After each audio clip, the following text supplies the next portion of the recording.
dyan guys, syempre, maligayang pagbabalik, syempre, taong rush is always in your heart for 20 piece. At yan, syempre, kung saan, sa aming pagbabalik sa vlog, ang inuna natin, syempre, ang food trip special, kung saan, meron tayo bago, at syempre, dahil negosyo ng tropa to, ang pinuntahan natin at pinayo, dahil dito ko nabalitaan na kahit hindi ka na pumunta sa Wolfgang, sa MOA, para bumili ng mga matitinding steaks at seafoods, dito, latagpuan mo sa may Benji's Seafood Resto, kung saan fresh at napakasarap ng kanilang mga dishes. At syempre, ang pinakamaganda rito, marami silang package tulad ng mga papatikin nila sa atin mamaya. Kaya ano pang inintay natin? Tara, samahan niyo ako. At syempre, para malaman nyo kung saan ang lugar na ito, simple lang, tingnan nyo lang yung link sa baba at makikita nyo ang kanilang Resto Seafood. Sobrang tindi dito. At syempre, ayan ang mga special menu nila. Butterfly squid, fried pampano, beef bolalo, cheesy baked bangus, grilled squid, syempre, nandyan din yan. Crispy kare-kare. At syempre, cheesy baked scallop, syempre, andyan din ang grilled yempo, hindi mawawala yan. Syempre, yung mga tuna pa nila, napakatindi rin. Benji's Seafood Resto.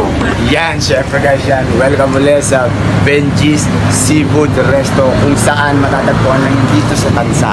At syempre, para ipakita at syempre para samahan ako sa pagkainan, kung saan titikman natin ang pinakamasasarap at pinakamalulupit na pang food trip ng ating mga tropa.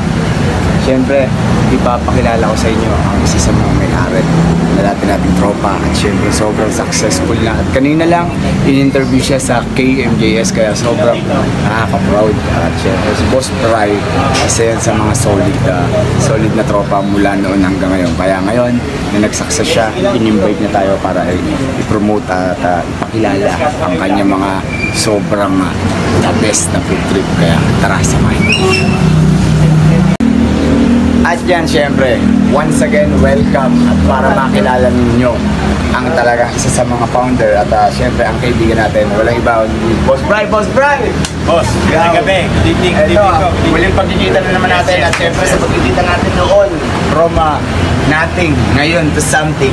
Kamusta naman ang Okay naman, Tol. Ito, bagong food trip na palagi. At syempre, kamusta yung interview nyo kay Miss Jessica? Katatapos lang, Tol. Bali-in natin sa sato. Ayan, syempre para makilala palalo ng ating mga bagong customer at mga susunod na customer. Eto, Papa, ano ba ang mga pangalan ng mga dishes natin? Pwede mo ba siyang So, Tol, meron tayo ditong baked scallop. So, cheesy baked scallop siya. Isa sa pinaka-bestseller namin Ang dito. bango. Oo, kaya yan yung inain ko sa'yo, Tol, para tamang food trip na talaga. Yan talaga. And then, syempre, ito naman. Ito naman ay pusit. Butterfly squid. My favorite. Yes. I love pusit. Ayos, Ba't ayos. ganun, man? Alam mo yung amoy pa lang.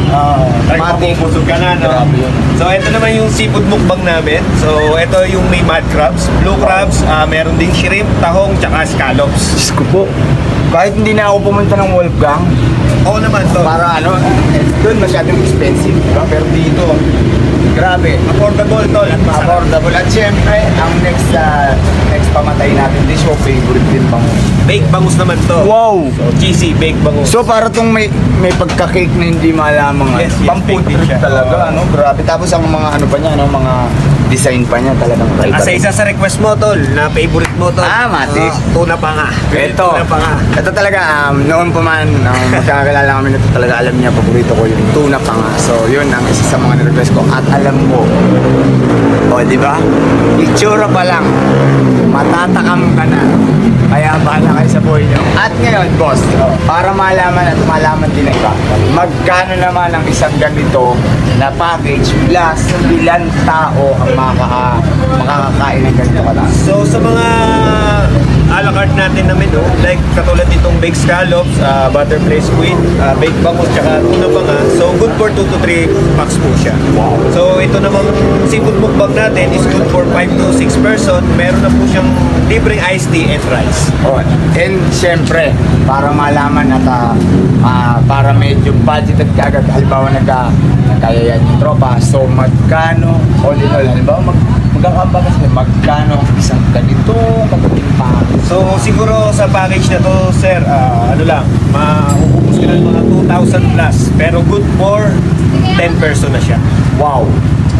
So, narinig nyo na ha, sa 2,000. So, kung mag-aambagan kayo ng 200 each, nakatikim ka na ng, di ba, sulit.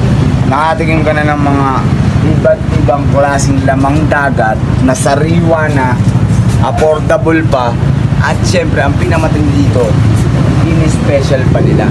Plus, meron ka pang iced tea. At pag medyo nabitin, gusto nyo maming, pwede mag-inom dito? Pwede. Oh, yun. Pwede tayong inuman dito. At yan, syempre, papi, pakinlocate nga para malaman nila kung saan matatagpuan ang Benji's Seafood Resto. Dito yan sa Tansa, para malaman nila. So, located pala yung Benji's Seafood Gentry dito sa San Juan Dos, General Trias. So, malapit kami dito sa may papuntang Malabon. So, pag nakita nyo yung PTT gas station, beside lang po kami doon. Nagbubukas kami 10 a.m. and then nagko-close kami 1 a.m. sa madaling araw. At syempre, Boss Bry, malala ko, hindi lang ito yung branch mo. Yes. Yun na matindi. Yung mga taga-Tansa pala at nearby sa Tansa, meron din pong isang branch doon. So, located naman po yun sa Daang Amaya, malapit po sa Family Clinic, front of Wanson. So, makikita nyo kagad doon yung Benji's Seafood Tansa branch po. So, same lang din po yung mga menu namin doon. Kung malapit po kayo doon, pwede rin po kayo pumasyal doon. Yun, sobrang goods at earth na earth pa rin. Ay, bago pa natin tapusin ito, syempre maraming salamat muli sa pag-ibig sa iyo, Boss Bry. At yan, syempre, taong grasa is always in your heart, 420 peace. Yan, syempre, ano pang hinihintay natin? Putri pa na!